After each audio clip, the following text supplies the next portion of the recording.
बिस्मिल्लाहिर्रहमानिर्रहीम। आज हमारा जो सेकेंड ईयर की बायोलॉजी की बुक है उसका टॉपिक होम्योस्टेसिस है।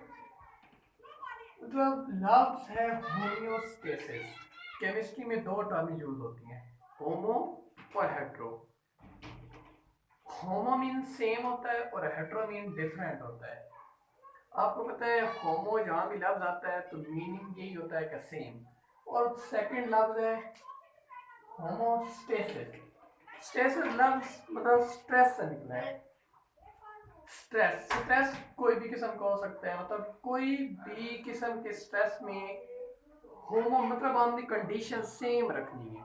क्या करनी है, कोई भी स्ट्रेस होगा बॉडी में, कोई भी बॉडी के अंदर बॉडी के ऊपर स्ट्रेस आएगा, लेकिन हमने कंडीशन क्या रखनी है, सेम रखनी है। अभी ये होम्योस्टेसिस एक मैकेनिज्म है। मतलब इस मैकेनिज्म के जरिए हम बॉडी को ना मतलब उसकी प्रोटेक्शन करते हैं। प्रोटेक्शन मतलब उसकी जो भी मतलब अभी हमारा टेम्परेचर है, टेम्परेचर में थर्मो रेगुलेशन आ जाता है उसमें, मतलब हम टेम्परेचर को रेगुलेट करते हैं अपने बॉडी के कैसे, एक्सटर्नल इन्वायरमेंट से। चले आए पहले डेफिनेशन देखते हैं। डेफिनेशन ये है कि the protection of internal environment from harm of fluctuation in external environment. कुछ टर्म हमने यूज किए हैं। कुछ सबसे पहले हमें पता होना चाहिए इंटरनल इन्वायरमेंट क्या होता है और एक्सटर्नल इन्वायरमेंट क्या होता है। आपको पता है कि हमारी बॉडी बॉडी तकरीबन ट्रिलियंस ऑफ सेल से बनी है। तो मतलब जो हमारी बॉडी के अंदर जो भी इन्वायरमेंट है, मतलब सेल्स हैं, सारी चीजें हैं, मतलब सेल्स वगैरह हैं, ये बॉडी के अंदर जो भी इन्वायरमेंट है ना, वो क्या है, इंटरनल इन्वायरमेंट। और ये जो बाहर मतलब ये हमारा इन्वायरमेंट जो हमारा है, मतलब एटमोसफेयर है, पौधे हैं, मतलब जो भी चीज़ें हैं जो हम खुद देख रहे हैं, हमारी जो चीज़ें मतलब आपको पता है कभी टेम्परेचर लो होता है बाहर, कभी कम होता है। तो ये जो सारी चीज़ें ये क्या है, एक्सटर्नल इन्वायरमेंट। और एक आगे टर्म यूज की है, प्रोटेक्शन। प्रोटेक्शन का आपको सारों को पता है कि प्रोटेक्शन का मतलब होता है किसी चीज को प्रोटेक्ट करना। अभी हमने इधर क्या करना है, प्रोटेक्शन करनी है किसकी, इंटरनल इन्वायरमेंट। बॉडी के अंदर जो भी इन्वायरमेंट है उसकी प्रोटेक्शन हमने करनी है, क्योंकि the protection of internal environment मतलब आप एक पहले ये समझिए, प्रोटेक्शन ऑफ इन्वायरमेंट, प्रोटेक्ट करना है इंटरनल इन्वायरमेंट। कैसे करना है ये अभी देखते हैं। किससे करना है, हार्म ऑफ फ्लक्चुएशन। फ्लक्चुएशन का मतलब होता है तब्दीलियां। आपको पता है कभी धूप होती है, कभी बारिश होती है, ये तब्दीली है ना, टेम्परेचर की तब्दीली है। कभी टेम्परेचर ज्यादा होता है, गर्मियों में ज्यादा होता है, सर्दियों में कम होता है।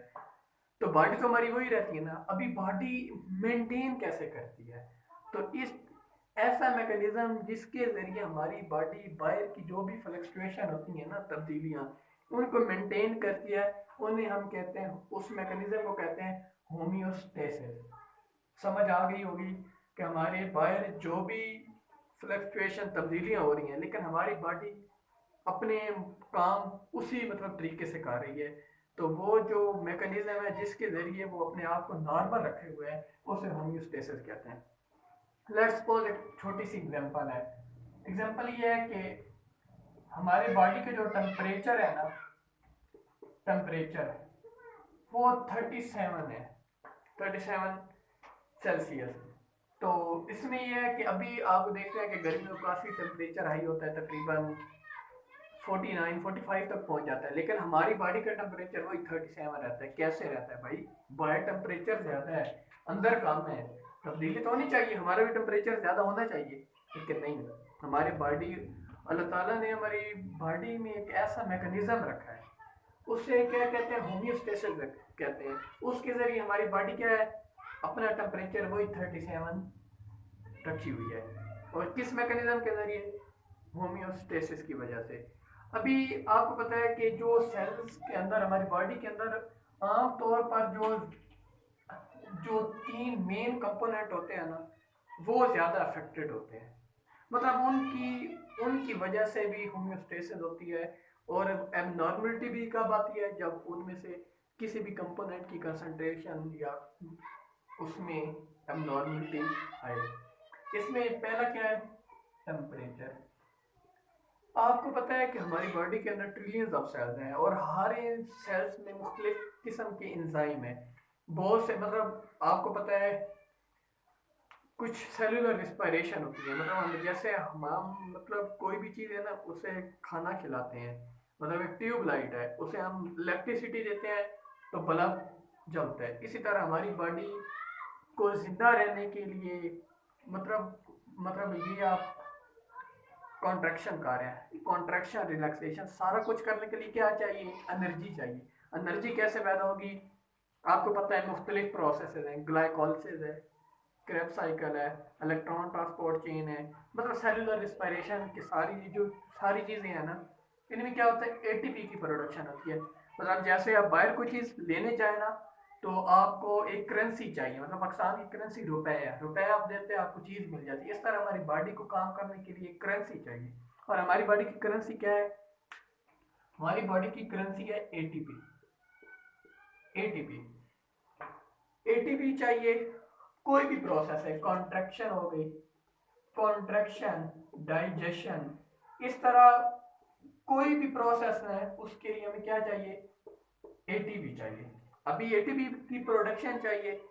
एटीपी मतलब एटीपी हमारी बॉडी में बनेंगे तब ये प्रोसेस होगा, ऐसे है। और हर ये जो जितने भी मैंने आपको बताया ना, glycolysis, Krebs cycle, electron transport chain, इनके अंदर नंबर ऑफ एंजाइम यूज होते हैं। हर मतलब ये glycolysis, Krebs cycle, electron transport chain, ये जो सारे प्रोसेस हैं इनसे क्या बनता है? एटीपी बनते हैं। क्या बनते हैं? एटीपी बनते हैं। ये तीन प्रोसेस है, इनसे क्या मतलब इनका काम क्या है? हमारी बॉडी में एटीपी बनाना। अभी ये तीनों जो भी प्रोसेस है ना, इनके लिए एक स्पेसिफिक एंजाइम चाहिए। मतलब ग्लूकोज कन्वर्ट होता है पायरोवेट में, जो पायरोवेट क्या है? क्रेब्स साइकिल का प्रोडक्ट है, मतलब सबस्ट्रेट के तौर पे काम आता है। फिर पायरोवेट से पूरी क्रेब्स साइकिल चलती है और फिर NADH FADH बनते हैं। ये आप आगे बढ़ेंगे, जब आगे जाएंगे तो FADH, अभी FADH जो है ना, एक आपको पता है मतलब एक FADH2 क्या होता है? 2 ATP के बराबर होता है। वो भी एक एनर्जी करेंसी सेल है, लेकिन इसमें ये है ना एनर्जी करेंसी, ये भी एनर्जी करेंसी, ये क्या? एक रुपए है, मतलब आप देंगे आपको पैसे मिल जाएंगे। और ये जो क्रैब साइकिल वगैरह में बनते हैं NADH और FADH2, ये भी क्या है? एनर्जी करेंसी है, एनर्जी करेंसी है। लेकिन नहीं, ये क्या? एक रुपए है, मतलब रुपए है, लेट्स सपोज आप देंगे आपको कोई भी चीज मिल जाएगी। लेकिन ये क्या है? ये एक बैंक के चेक है, बैंक चेक हैं, ये भी पैसे हैं, ये भी पैसे, लेकिन ये चेक की माने हैं। चेक पता है आपको, बैंक में जाएंगे तो कैश होगा। तो ये चेक कहाँ पे कैश होगा? ये होगा इलेक्ट्रॉन ट्रांसपोर्ट चेन में। मीन अभी ये जो सारी मैंने एटीपी की प्रोडक्शन आपको बताई है, इसके लिए क्या चाहिए? इन सारे स्टेप्स के लिए सारे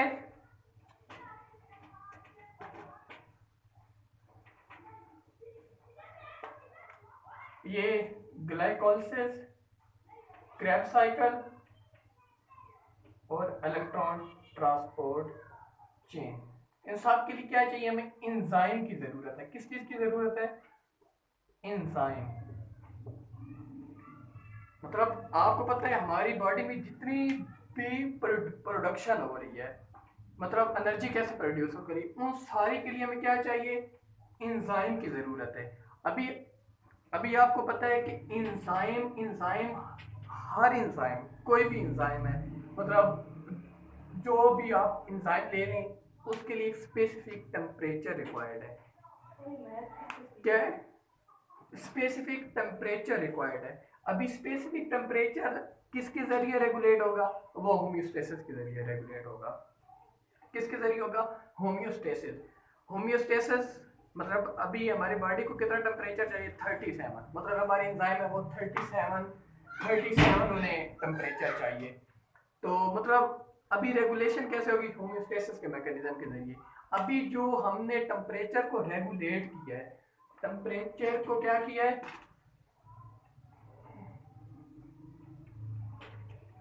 अभी हमने क्या किया है, टेम्परेचर की क्या किया है, रेगुलेशन, टेम्परेचर की रेगुलेशन, टेम्परेचर की क्या किया है, रेगुलेशन किया है। इसे हम कहते हैं थर्मो रेगुलेशन। क्या कहते हैं, थर्मो रेगुलेशन। मतलब होमियोस्टेसिस के आगे कुछ, मतलब हमारे सेल में कुछ आपको पता है कि कंपोनेंट है, मैंने आपको बताए हैं। उन कंपोनेंट में से एक कंपोनेंट है टेम्परेचर, टेम्परेचर की थर्मो रेगुलेशन। मतलब टेम्परेचर की जो रेगुलेशन हमारी बॉडी का रही है उसे थर्मो रेगुलेशन कहते हैं। ये कैसे होगा, होमियोस्टेसिस के मैकेनिज्म की वजह से। सेल में एक कंपोनेंट टेम्परेचर है और सेकंड क्या है, वाटर। वाटर, अभी वाटर हमारी बॉडी में एक नॉर्मल स्टेट में चाहिए। क्या है, नॉर्मल स्टेट में चाहिए, उसे कहते हैं आइसोटोनिक। आइसोटोनिक, अभी वाटर की जो हमने क्या करनी है, रेगुलेशन करनी है। वाटर की रेगुलेशन को क्या कहते हैं, ऑस्मो रेगुलेशन।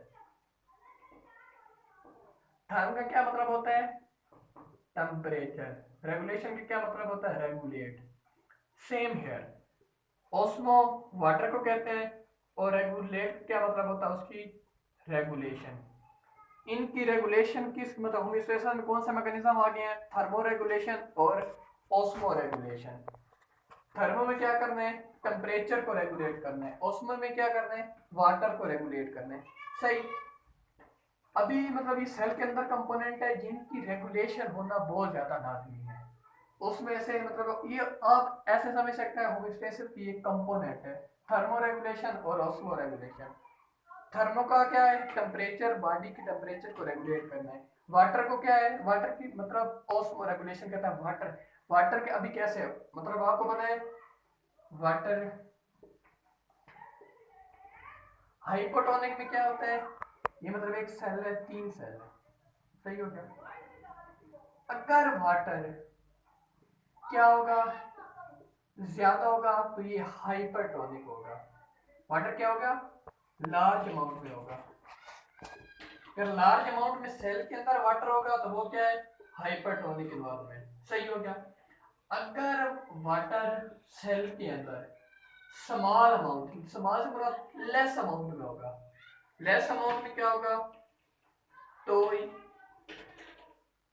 लेस अमाउंट में ही होगा तो ये हाइपोटोनिक होगा, हाइपोटोनिक। सही होगा। और तीसरी स्टेट है आइसोटोनिक। आइसोटोनिक में क्या है कि बाहर का और अंदर का वाटर क्या नॉर्मल रेंज के अंदर होगा। सही होगा। हाइपर, हाइपो और आइसोटोनिक, ये हमारी स्टेट्स हैं। मतलब ये मतलब वाटर की रेगुलेशन में, मतलब हमारी बॉडी, मतलब अल्लाह ताला ने एक सिस्टम रखा होमियोस्टेसिस। होमियोस्टेसिस का क्या पता है, इंटरनल एनवायरनमेंट को हमने क्या करना है, प्रोटेक्ट करना है। एक्सटर्नल एनवायरनमेंट में जो भी तब्दीली है, और अभी वाटर ज़्यादा है, वाटर ज़्यादा है तो वो भी हमारी बॉडी रेगुलेट करके उस नॉर्मल कंडीशन पे लेके आएगी। कम है तो फिर भी वो उसे नॉर्मल कंडीशन में लेके आएगी। टेम्परेचर का आपको बताया, टेम्परेचर भी हमने 37 हमारी बॉडी रेगुलेट करती है। तो आज का हमारा लेक्चर होमियोस्टेसिस का आपको उम्मीद है कि समझ आ गई होगी। ओके, अल्लाह हाफिज।